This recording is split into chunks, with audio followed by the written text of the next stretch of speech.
Assalamualaikum warahmatullahi wabarakatuh. Selamat pagi Pak Bagus. Kami dari kelompok 3 izin mempresentasikan tentang lembaga keuangan.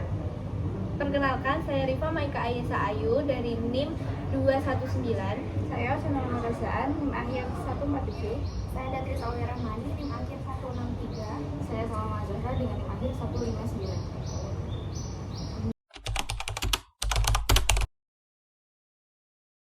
Materi pertama yang akan saya sampaikan adalah mengenai sistem keuangan nasional. Sistem keuangan adalah sistem yang terdiri atas lembaga jasa keuangan, pasar keuangan, dan infrastruktur keuangan, termasuk sistem pembayaran yang berinteraksi dalam memfasilitasi pengumpulan dana masyarakat dan pengalokasiannya untuk mendukung aktivitas perekonomian nasional. Bidang yang tercakup dalam koordinasi pemantauan dan pemeliharaan stabilitas sistem keuangan antara lain ada fiskal, lalu moneter, yang ketiga resolusi bank, yang keempat pasar keuangan, yang kelima makroprudensial dan mikroprudensial jasa keuangan, yang keenam infrastruktur keuangan termasuk sistem pembayaran dan penjaminan simpanan. Selanjutnya saya akan menjelaskan mengenai pengertian dari OJK atau Otoritas Jasa Keuangan. Jadi menurut Undang-Undang Nomor 21 Tahun 2011 Pasal 1 Angka 1, Otoritas Jasa Keuangan adalah lembaga yang independen yang mempunyai fungsi, tugas, dan wewenang pengaturan, pengawasan, pemeriksaan, dan pendidikan sebagaimana dimaksud dalam undang-undang ini. Kemudian adapun pasal 5 di mana OJK berfungsi menyelenggarakan sistem pengaturan dan pengawasan yang terintegrasi terhadap keseluruhan kegiatan di dalam sektor jasa keuangan. Selanjutnya ada lembaga keuangan. Menurut pasal 1 Undang-Undang Nomor 14 Tahun 1967 yang kemudian diganti dengan Undang-Undang Nomor 7 Tahun 1992 tentang Perbankan Indonesia, bahwa lembaga keuangan merupakan badan atau lembaga yang kegiatannya menarik dana dari masyarakat dalam menyalurkan kepada masyarakat. Lalu lembaga keuangan sendiri dibagi menjadi dua, yaitu bank dan juga non-bank. Menurut Undang-Undang Nomor 7 Tahun 1992, bank merupakan badan usaha yang menghimpun dana dari masyarakat dalam bentuk simpanan dan menyalurkannya kepada masyarakat dalam rangka meningkatkan taraf hidup rakyat banyak. Adapun non-bank yaitu sebuah lembaga atau badan yang melakukan kegiatan dalam hal keuangan baik secara langsung maupun tidak langsung, menghimpun dana dari masyarakat dengan mengeluarkan surat-surat berharga, selanjutnya menyalurkannya untuk pembiayaan investasi perusahaan-perusahaan. Hal ini diperoleh dari keputusan Menteri Keuangan nomor /MK/IV/IV/1972.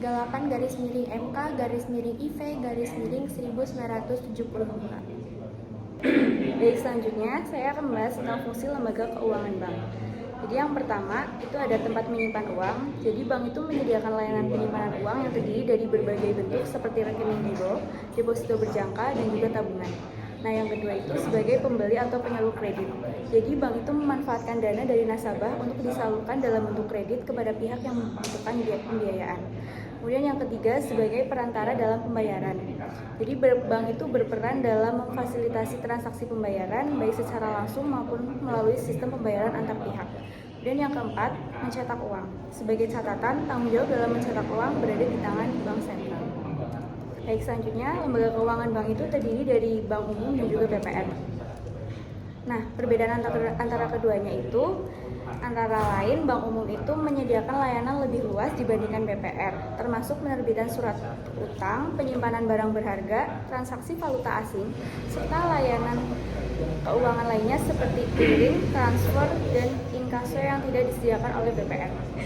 Kemudian BPR atau Bank Perkreditan Rakyat itu hanya fokus pada layanan dasar seperti tabungan, deposito, kredit, serta pembiayaan dan penempatan dana seperti penempatan dana sertifikat Bank Indonesia atau SBI. BPR tidak menyediakan layanan transaksi valuta asing atau layanan transfer yang kompleks. Kemudian fungsi lembaga keuangan bukan bank atau LKBB. Yang pertama itu mengumpulkan dana. Jadi LKBB itu mengumpulkan dana dari nasabah atau masyarakat melalui penerbitan surat-surat berharga. Kemudian yang kedua, memberi kredit. LKBB itu dapat memberikan pinjaman atau kredit dalam jangka pendek maupun jangka panjang. Pemberian kredit itu merupakan aktivitas utama dari LKBB. Kemudian yang ketiga, menjadi perantara bagi perusahaan. Jadi LKBB itu membantu perusahaan-perusahaan dalam memperoleh dana atau modal yang dapat dibayar secara kredit atau dengan menggunakan sistem yang bukan bank. Selanjutnya adalah membahas tentang jenis lembaga keuangan bukan bank. Yang pertama ada asuransi, yaitu diatur dalam UU nomor 40 tahun 2014 tentang perasuransian. Yang kedua ada pasar modal, diatur dalam UU nomor 8 tahun 1995 tentang pasar modal. Yang ketiga ada dana pensiun, diatur dalam Undang-Undang nomor 11 tahun 1992 tentang dana pensiun. Dan yang terakhir ada LPDP, pengelola dana masyarakat, diatur dalam UU nomor 24 tahun 2011. Di luar itu ada UU 34 tahun 1964 tentang asuransi jasa raharja. Selanjutnya ada lembaga pembiayaan. Di dalam lembaga pembiayaan itu ada 3. Yang pertama itu ada perusahaan pembiayaan, adalah badan usaha yang khusus didirikan untuk melakukan sewa guna usaha, anjak piutang, pembiayaan konsumen, dan atau usaha kartu kredit. Yang kedua ada perusahaan modal ventura, badan usaha yang melakukan usaha pembiayaan atau penyertaan modal ke dalam suatu perusahaan yang menerima bantuan pembiayaan, investee company, untuk jangka waktu tertentu dalam bentuk penyertaan saham, penyertaan melalui pembelian obligasi konversi, atau pembiayaan berdasarkan pembagian atas hasil usaha. Yang ketiga ada perusahaan pembiayaan infrastruktur, yaitu badan usaha yang didirikan khusus untuk melakukan pembiayaan dalam bentuk penyediaan dana pada proyek infrastruktur. Selanjutnya ada perusahaan pembiayaan. Dalam perusahaan pembiayaan sendiri ini termasuk di dalam POJK nomor 29 tahun 2014 pasal 1 ayat 1, yaitu perusahaan pembiayaan adalah badan usaha yang melakukan kegiatan pembiayaan untuk pendapatan barang dan atau jasa. Dalam perusahaan pembiayaan sendiri itu ada 4 jenis, yaitu anjak piutang. Yang pertama adalah anjak piutang, yaitu kegiatan pembiayaan dalam bentuk pembelian dan atau pengalihan serta pengurusan piutang atau tagihan jangka pendek suatu perusahaan dari transaksi perdagangan dalam atau luar negeri. Yang kedua adalah pembiayaan konsumen, kegiatan pembiayaan untuk pengadaan barang yang berdasarkan kebutuhan konsumen dengan sistem pembayaran angsuran atau berkala oleh konsumen. Yang ketiga ada sewa guna usaha, yaitu kegiatan pembiayaan dalam bentuk penyediaan barang modal baik secara sewa guna usaha dengan hak opsi operating lease untuk digunakan oleh penyewa guna usaha lease selama jangka waktu tertentu berdasarkan pembayaran secara berkala. Dan yang terakhir adalah usaha kartu kredit, yaitu usaha dalam kegiatan pemberian pembiayaan untuk pembelian barang atau jasa untuk menggunakan kartu kredit. Lalu di perusahaan modal ventura, bentuk pembiayaan bisa dalam berupa penyertaan saham, pembelian obligasi konversi, dan pembiayaan berdasarkan sistem bagi hasil. Yang pertama itu ada penyertaan saham. Ini artinya perusahaan modal ventura menanamkan modal secara langsung ke perusahaan yang berbentuk perseroan terbatas. Yang kedua adalah penyertaan melalui pembelian obligasi konversi. Maksudnya dari obligasi ini sebenarnya itu adalah surat utang yang bisa dikonversi menjadi saham di perusahaan penerbit. Lalu yang ketiga ada pembagian atas hasil usaha. Artinya perusahaan modal ventura ini dan perusahaan pasangan usaha akan berbagi hasil dari keuntungan yang dijalankan bersama. Lalu di perusahaan pembiayaan infrastruktur dapat memberikan pembiayaan dalam beberapa bentuk.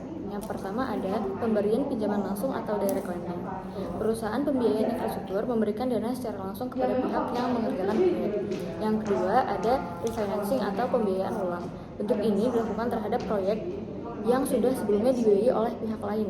Dan yang ketiga ada pemberian pinjaman subordinasi yang berkaitan dengan pembiayaan infrastruktur. Pinjaman subordinasi adalah pinjaman yang didasari oleh perjanjian subordinasi. Maksudnya, pinjaman tersebut hanya akan dilunasi ketika pinjaman lain yang lebih besar lunas dan masih ada sisa dana. Selain lembaga-lembaga yang sudah dibahas tadi, masih ada beberapa lembaga jasa keuangan lainnya. Di antaranya adalah Lembaga Pembiayaan Ekspor Indonesia, lembaga penjamin, perusahaan pegadaian, dan perusahaan pembiayaan sekunder perumahan. Yang pertama ada Lembaga Pembiayaan Ekspor Indonesia yang disingkat menjadi LPI atau yang biasa disebut dengan Exim Bank. Tugas utamanya adalah membangun pembiayaan ekspor nasional. Jadi, LPI ini memberikan dukungan dana, jaminan dan asuransi kepada para eksportir, terutama untuk mendorong agar produk-produk Indonesia ini bisa lebih kompetitif di pasar global. Yang kedua adalah lembaga penjamin. Fungsi dari lembaga penjamin adalah memberikan penjaminan atas pinjaman atau pembiayaan yang diberikan oleh lembaga keuangan kepada pelaku usaha. Yang ketiga ada perusahaan pegadaian. Ini adalah lembaga yang memberikan pinjaman kepada masyarakat dengan jaminan barang. Jadi masyarakat bisa menggunakan barang berharga seperti emas atau barang elektronik lainnya untuk mendapatkan dana tunai. Lalu yang keempat ada perusahaan pembiayaan sekunder perumahan. Perusahaan ini berperan di sektor perumahan khususnya dalam menyediakan likuiditas bagi lembaga keuangan yang menyalurkan KPR atau kredit kepemilikan ke rumah. Caranya adalah dengan membelikan tagihan-tagihan KPR ini dari lembaga keuangan supaya mereka punya dana untuk menyalurkan KPR baru lagi. Jadi perusahaan ini mendukung keberlanjutan program pembiayaan rumah terutama bagi masyarakat menengah. Sekian presentasi dari kami, mohon maaf bila ada salah kata. Wassalamualaikum warahmatullahi wabarakatuh.